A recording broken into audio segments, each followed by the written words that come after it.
Concern lingers over both content of updated IRP and lack of consultation.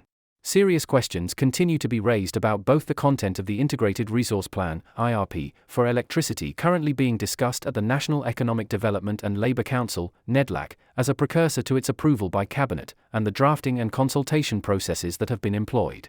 Electricity and Energy Minister Dr. Kgosientsho Ramokgopa has indicated that he is keen for the updated IRP to be approved soon, given that the prevailing IRP 2019 is outdated.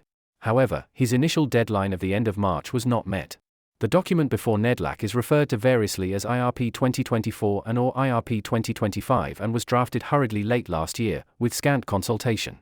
This redrafting followed heavy criticism of the version, then dubbed the draft IRP 2023, released in January 2024 by Ramokgopa's predecessor, Gwede Mantashe, which stakeholders rejected partly because its base case included loadshedding until at least 2027.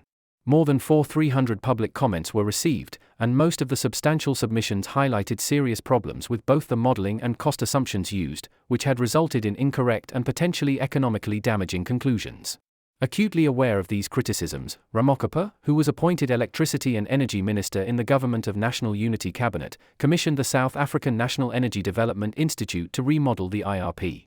The results were announced in November with a promise that the new draft would be released prior to Cabinet approval. However, the document was released only for Nedlac consideration and not for broad consultation, despite the material changes included relative to the version released by Mantashe. Meaningful consultation? Speaking during a webinar hosted by EE Business Intelligence, Meridian Economics MD Dr. Grove Steyn said that the version currently before Nedlac not only contained technical flaws but also did not include sufficient information to enable meaningful consultation. Despite welcome improvements in the technology cost assumptions, compared with the draft IRP 2023, overall, the input assumptions remain opaque and poorly documented, Steyn said.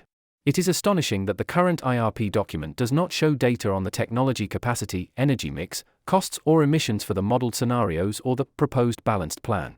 Technically, this means that it does not qualify as an IRP in terms of the legal definition, he added, highlighting the requirement for policymaking to satisfy the constitutional principle of legality, which includes a minimal rationality requirement. Presidential Climate Commission, PCC, Executive Manager Lebogang Mulezi also questioned the process, describing the Nedlac discussions underway as the last opportunity to influence the policy, despite ongoing concern as to whether the public consultation phase preceding it was truly meaningful. She questioned, for instance, whether having hosted a workshop with stakeholders and experts with a day's notice could be considered as having been a meaningful consultation. In addition, Mulezi reported that the PCC had been struggling to track how the consultation resulted in an amendment to the updated version.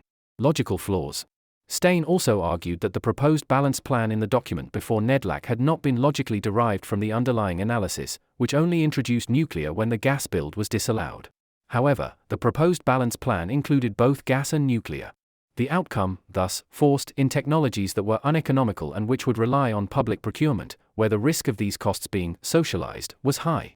South Africa's recent empirical experience with these types of projects provides stark warnings about their enormous risk for cost overruns and opportunities for rent-seeking and even corruption, Steyn said, referring specifically to Eskom's Medupi, Kusile, and Ingula megaprojects. In his presentation, independent energy analyst Clyde Mallinson sought to quantify these additional costs using a model comparing generation mix scenarios to 2040.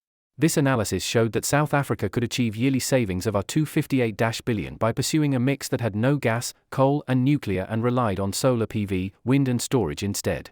That leaves plenty of savings to add in synchronous condensers and other gadgets if required, to stabilize the grid, as well as more than enough money to extend and upgrade the transmission as well as the distribution grid. It would, however, result in a 112 TWh surplus, which Mallinson calculated would be enough to provide 11 million households with triple the amount of electricity necessary to lift them out of energy poverty, and could be turned to economic account as businesses adapted their consumption patterns to the availability of cheap midday electricity, accounting for grid costs. However, Monique Leroux, of Stellenbosch University's Centre for Renewable and Sustainable Energy Studies, cautioned that failing to account for grid-related constraints could artificially skew models in favour of renewable energy. Leroux noted that a significant increase in transmission and distribution infrastructure investments was needed in many cases to avoid delays and unexpected costs in the connection of variable renewable energy, VRE. The impact of VRE on electricity prices is not well studied or understood and is often disputed, she explained, noting that various studies also show that increased VRE generation leads to more price volatility.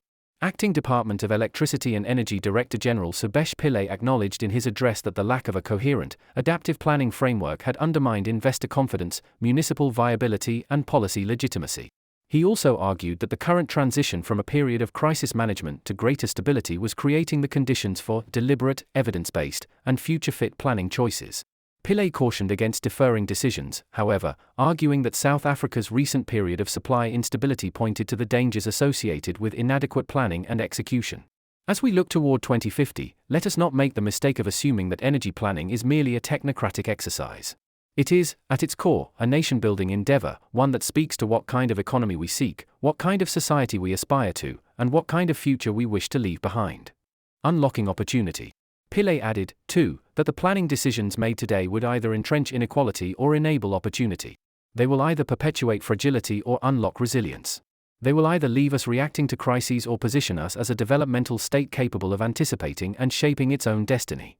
Likewise, Steyn argued that the energy transition presented South Africa with its best economic opportunity to unlock sustainable economic growth and development, and create hundreds of thousands of net new jobs.